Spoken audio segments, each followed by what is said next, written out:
L'actualité patrimoniale selon les GIRA. Qu'est-ce que les virements et prélèvements DRFIP? Avec la mise en place du prélèvement à la source, les contribuables reçoivent des virements de la part de la DRFIP sans savoir de quoi ils en retournent. Est-ce une bonne nouvelle avec un gain financier? Ou juste un acompte que le contribuable devra régulariser par ailleurs? Et encore, nous parlons là de rentrée d'argent. Mais vous avez aussi pu remarquer sur votre compte bancaire des prélèvements de la DRFIP provenant de plusieurs régions. Alors, est-ce une erreur de la part du service des impôts? Pour le savoir, découvrons ensemble les règles suivies par les centres des impôts de la DRFIP concernant les particuliers. Qu'est-ce que la DRFIP?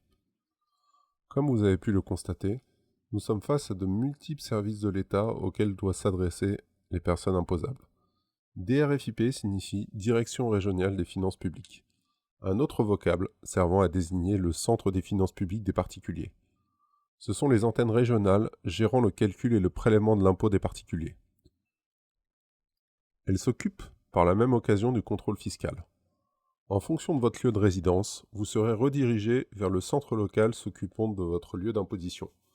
Mais en fonction de votre situation fiscale, il se peut que vous soyez en rapport avec plusieurs centres gestionnaires. Vous retrouverez les coordonnées des différents sites régionaux sur notre site internet. Le champ de compétences des DRFIP. Lorsque l'on parle d'imposition pour les contribuables particuliers, on touche à un vaste domaine qui concerne aussi bien l'impôt sur les revenus, les taxes locales, sans oublier les amendes. Dès lors qu'un contribuable donne de l'argent à l'État, c'est la Direction générale des finances publiques qui est en charge d'en assurer le recouvrement. Ne parlez plus de fisc, cela risque de les énerver. À l'impôt sur le revenu. Tous les contribuables sont rattachés à un centre principal dépendant du lieu de résidence au 1er janvier de l'année. Ce centre s'occupe de la gestion de l'impôt sur le revenu du foyer du contribuable, comme les demandes de modulation de taux avec le prélèvement à la source. Les non-résidents, quant à eux, sont rattachés au centre de gestion de Noisy-le-Grand. Taxes d'habitation et taxes foncières. Contrairement à l'impôt sur le revenu, les taxes locales ne sont pas toutes centralisées dans un même centre des impôts par le contribuable. Pour un bien immobilier, les taxes locales sont gérées par le centre où se situe ce bien. Charge à ce dernier de calculer le montant des taxes foncières et taxes d'habitation dues par le contribuable. Alors c'est pour cette raison qu'un contribuable possédant plusieurs biens immobiliers pourra avoir son dossier fiscal traité par plusieurs centres. Mais cela n'est naturellement pas la seule. Amende et impayés. En fonction de la nature de l'amende, elle sera gérée par un centre spécifique. Car quand on est automobiliste, on pense naturellement aux amendes liées au code de la route et aux infractions gérées par le centre de Nantes. Mais ce ne sont pas les seuls.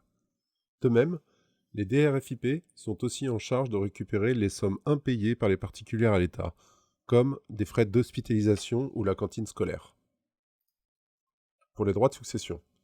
Une autre fonction de la DRFIP est de s'occuper du traitement fiscal des successions. Autant la déclaration se fait par le biais d'un notaire ou de ses héritiers, le calcul et le paiement des droits se fera par l'intermédiaire d'une DRFIP. Mais quel sera le centre qui s'en occupera? Eh bien, pour simplifier la gestion, ce sera la DRFIP dont dépendait le défunt. Il sera aussi en charge de solder les impôts non encore réglés par le défunt, que d'assurer le recouvrement des droits de succession dus par les héritiers. Le calendrier des virements et prélèvements. Le prélèvement à la source a profondément changé les habitudes des contribuables, surtout ceux qui n'étaient pas encore passés à la mutualisation. Une grande partie des impôts sont désormais de facto prélevés. Mais la plus grande révolution, l'administration fiscale procédera d'elle-même à des virements pour ajuster votre situation. Les prélèvements effectués par la DRFIP. La majorité des paiements de l'impôt s'effectue par prélèvement, que l'on peut regrouper sous forme de plusieurs catégories. Le prélèvement des revenus des travailleurs non salariés. Contrairement au salaire, les revenus des travailleurs non salariés s'effectuent de manière trimestrielle, directement sur le compte du contribuable concerné. Il est possible de changer la périodicité du prélèvement pour le passer en traitement mensuel si le contribuable le souhaite. Le prélèvement s'effectue le 15 du mois pour la période concernée. Ce prélèvement est un acompte calculé d'après la dernière déclaration d'impôt du contribuable. Pour les revenus fonciers. Le traitement d'impôt sur les revenus fonciers est calqué sur celui du TNS. Un acompte trimestriel est prélevé sur le compte du contribuable avec la possibilité de passer la périodicité en prélèvement mensuel. En cas de période de vacances locatives, comment faire? Eh bien, c'est simple, le contribuable devra faire stopper le prélèvement de l'impôt afférent aux revenus fonciers. Cette démarche n'est pas automatique et à charge du contribuable. Taxe foncière, taxe d'habitation et redevance télé. Les redevables de taxes d'habitation ou foncière verront les sommes prélevées soit de manière mensuelle ou annuelle en fonction de leur choix. Dans le cadre de prélèvements d'acompte mensuel par la DRFiP, une régularisation annuelle s'effectuera en début d'année suivante par prélèvement automatique. Amendes et impayés.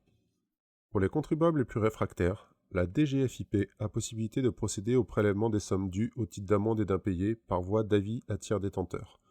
La DRFiP procédera de force à des prélèvements sur vos comptes en banque afin de régulariser votre situation. Les ajustements par virement. Après le prélèvement à la source, l'administration fiscale a mis en place une gestion en 2 temps de la collecte de l'impôt sur le revenu. Ce mécanisme sert à éviter autant que se peut les décalages de trésorerie dus au traitement des réductions au crédit d'impôt. Une avance, au 15 janvier, sera versée sous forme de virement par la DRFiP sur la base de la dernière déclaration de revenus pour tout ce qui est crédit et réduction d'impôt. Elle est égale à 60% des réductions et crédits de l'année précédente. Le solde sera quant à lui régularisé après la déclaration des revenus de l'année. Comment contrôler sa situation fiscale? Votre espace sur le site impôt.gouv.fr a évolué afin de répondre aux exigences du prélèvement à la source. Ce sera votre meilleur allié dans votre gestion fiscale si vous souhaitez suivre et comprendre votre situation ainsi que les prélèvements. Et surtout, vous y retrouverez toute la correspondance avec l'administration fiscale, car dans un souci d'économie d'échelle, vous ne recevrez plus de documents courants par courrier.